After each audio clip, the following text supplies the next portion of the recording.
with the day maintenance on these two beasts. Look at the size difference in the cylinders. Man, that International is way thicker than the Peterbilt cylinder. The end of the day fix, basically. Oh yeah, I didn't even show you guys this. I know, pretty sweet, pretty sweet. Driver loves them.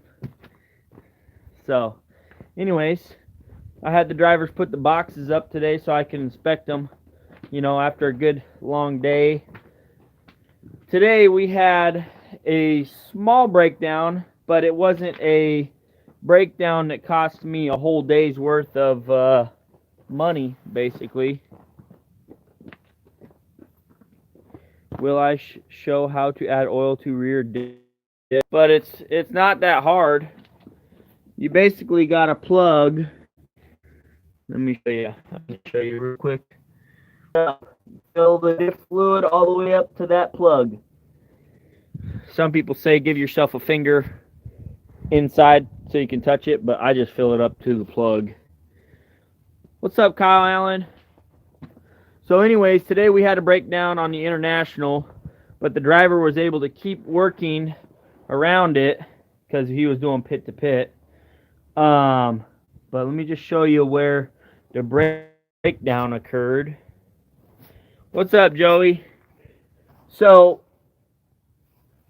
right here we have this air valve right here. As you can see, this air valve broke. It wasn't zip tied up, and I suspect that this, where it's been smacking something, you can see where it broke it off, and then we zip tied her up. So we got that taken, and he was able to finish the day out. No downtime whatsoever for the customer, so they were very happy about that. Yeah, I know. I'm out in the middle of nowhere, so it's going to break up.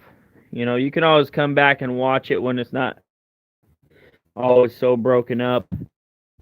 So I lifted up all these lines right here. These were kind of sagging on the frame rail. I zip tied them up. You can see all the way across. Just to keep those from rubbing through or anything like that. I got a cool video coming out in a few minutes. Look at those meaty tires, though. He'll never get stuck with those tires on that thing.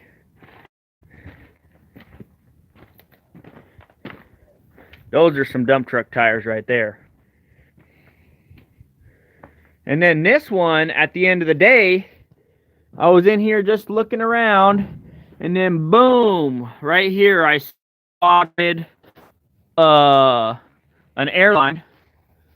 This one right here, this top airline, was rubbing right against the differential right there, and it rubbed it pretty good. But I put a water hose over that, so we got it zip tied up out of the way, and it should be good in case it ever wears again. See, initially both of these lines are supposed to be on a bracket, right? This bracket right here. Did the cell ever go out? What do you mean cell? So it's supposed to have a clamp, but it broke off. It's one of those cheap ones. It wiggled, it flexed, and then boom, it broke. And the next thing you know, this bracket right here rubbed a hole into this hose, and I had to patch it because it actually rubbed through, and that's why I did this. And then this one started rubbing on that, so I ended up fixing that. Also, another thing that I noticed on the Peterbilt right here, you can kind of see how the driveline's kind of shiny. That's because this wire right here was just dangling down, just rubbing on it, as you get back and tape it up. So, just those little things right there, those catches, man. You catch them when they're like that, and you can prolong the inevitable. It's just you got to have a good eye for that type of stuff. Things that just looks, you got to look close, and then you can see it. So let me just show you something about these tires right here. Notice any difference between those tires and these tires? Yeah, that's right. These ones are full of rocks because they're junk. These ones are not full of rocks. What happens is, see these tires? Don't ever buy these kind of tires unless you're only driving on the road. These rocks right here will wedge in here, and they'll break these rubber things right off. Eventually, they'll break them right off. They'll break those lugs right off.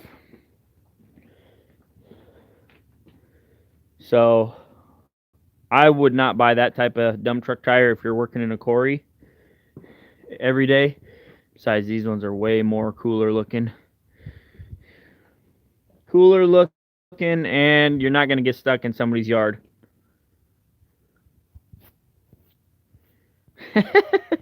What kind of rock do we got? I mean, that's just... We got some good rock, man. Apparently, this rock will wedge in no matter... You know, this is kind of like a river rock. This isn't the fractured rock that you find at the quarry. But this is the type of rock that is like a pea gravel type rock. You know, that you find near the wash plant. And it just crams in there. And see, you got these right here. They'll burrow themselves down in there. Yeah, I mean, I started cleaning these tires. You can see on the backside, there isn't any rocks hardly because I've been picking them out. But I wanted to leave that so I could show you guys. That right there is going to cost you money. Those tires are only going to last 60,000 miles before they're breaking the lugs off. These ones are going to last longer, you know. They may wear a little bit quicker because they're probably a softer rubber, you know. But they're not going to break lugs off and, you know, cost you valuable time. Yep.